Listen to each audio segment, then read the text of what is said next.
1857 में जहां मुल्क में अंग्रेजों के खिलाफ भारतीय स्वतंत्रता संग्राम का बिगुल बज उठा था, उस दौर में देश समाज में व्याप्त नारी और पुरुष के बीच की असमानता की रूढ़िवादी धारणाओं से भी जूझ रहा था।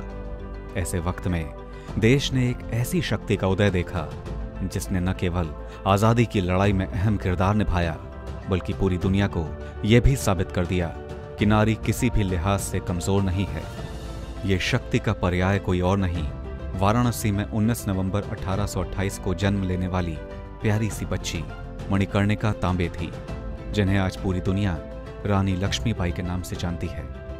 कौन जानता था कि बचपन में मनु नाम से पुकारी जाने वाली ये छोटी सी बच्ची भारतीय स्वतंत्रता संग्राम की नायिका के रूप में हमेशा के लिए अमर हो जाएगी।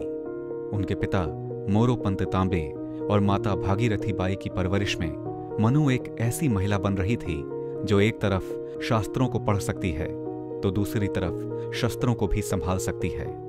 बिठूर में पेशवा बाजीराव द्वितीय के सहायक मोरोपंत तांबे आधुनिक सोच के व्यक्ति थे, जो लड़कियों की स्वतंत्रता और उनकी पढ़ाई लिखाई के पक्षधर थे।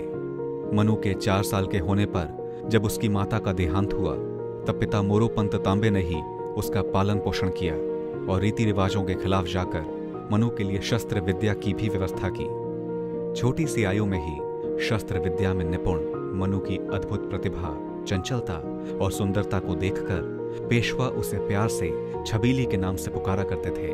उनके प्रांगण में मनु नाना साहेब और तात्या टोपे के साथ पढ़ती लिखती, खेलती और साथ ही घुड़सवारी, निशानेबाजी, घेराबंदी और तलवारबाजी का अभ्यास करती थी। केवल 14 साल की उम्र में झांसी के महाराज गंगाधर राव नेवालकर के साथ उसका विवाह होने पर उसका नाम लक्ष्मीबाई रखा गया और इस तरह काशी की छोटी सी मनु झांसी की रानी लक्ष्मीबाई बन गई। पर उनके वैवाहिक जीवन की खुशी ज्यादा दिन न रह सकी। उनका पुत्र दामोदर राव केवल 4 महीने की आयु में ही काल के ग्रास में समा गया और राजा गंगाधर राव की सेहत भी खराब होने लगी। झांसी की सुरक्षा और स्वतंत्रता को ध्यान में रखते हुए उन्होंने एक रिश्तेदार के पुत्र को दत्तक पुत्र बनाने का फैसला लिया और ब्रिटिश सरकार की मौजूदगी में आनंद राव नाम के बालक को गोद ले लिया, जिसका बाद में दामोदर राव नाम रखा गया। लेकिन लगातार बीमार रहने की वजह से महाराज गंगाधर राव नेवालकर की तबीयत बिगड़ती गई और 21 नवंबर 1853 को उनका देहांत हो गया।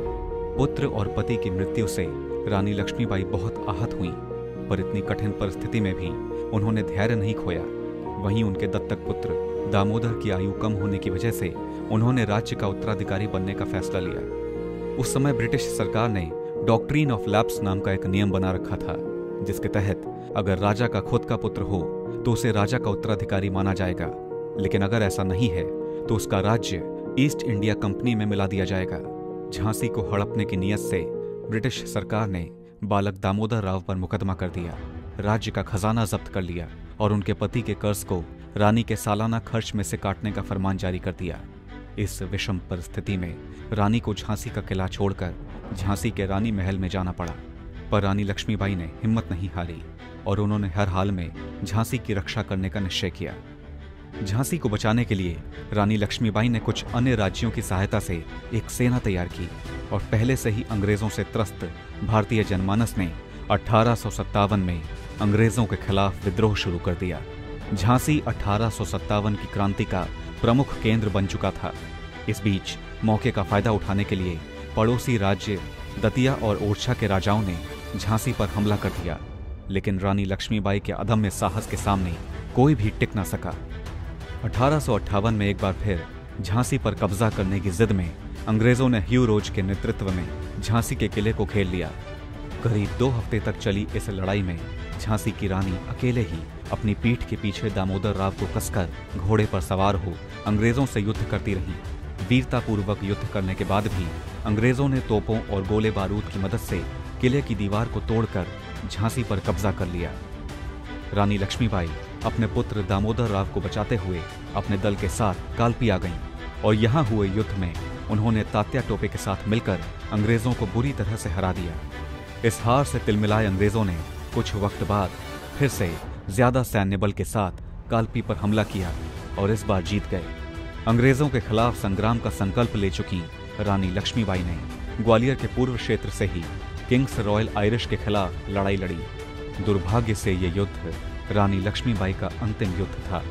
अपने अंतिम समय में भी रानी लक्ष्मीबाई निडर होकर घायल अवस्था में भी लड़ती रही और 17 जून 1858 को कोटा के सराय के पास ग्वालियर के फूलबाग क्षेत्र में वीर गति को प्राप्त हुई।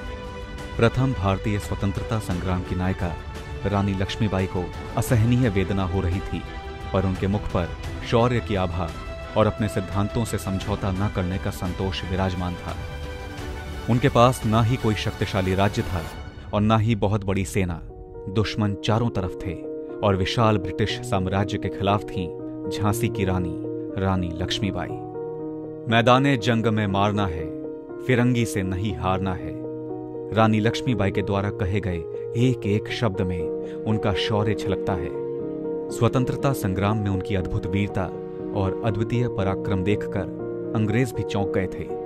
अंग्रेज कैप्टन ह्यू रोच ने कहा था, 1857 के विद्रोह की रानी लक्ष्मीबाई सबसे खतरनाक विद्रोही के रूप में सामने आई थी, जिसने अपने सूझबूझ, साहस और निडरता का परिचय देकर अंग्रेजों का भीषण प्रतिकार किया था। रानी लक्ष्मीबाई के अतुलनीय शौर्य को कुछ शब्दों में पिरोना आकाश की ऊंचाई को मापने के समान है।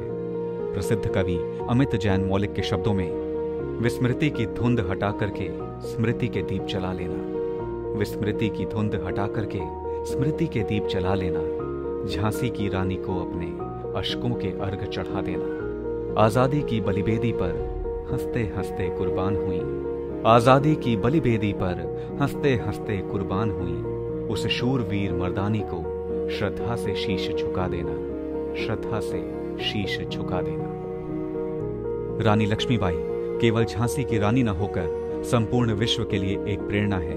एक ऐसी प्रेरणा जिन्होंने गोद लिए हुए बच्चे के अधिकार के लिए लड़ाई लड़ी, एक महिला के राज्य पर शासन करने के अधिकार के लिए लड़ाई लड़ी, महिलाओं को युद्ध में वर्दी पहनने के अधिकार के लिए लड़ाई लड़ी, सती न होकर जीने और शासन करने की स्वतंत्रता के लिए लड़ाई लड़ी। समाज के हर नागरिक, महिला या पुरुष, हिंदू या मुस्लिम, सभी के आजादी की लड़ाई में भाग लेने के लिए लड़ाई लड़ी और इस तरह उन्होंने अपनी जिंदगी को अपने सिद्धांतों पर जीने की प्रेरणा दी। महिला सशक्तिकरण की अद्वितीय मिसाल वीरांगना रानी लक्ष्मीबाई को भारत समन्वय परिवार की ओर से कोटि कोटि नमन।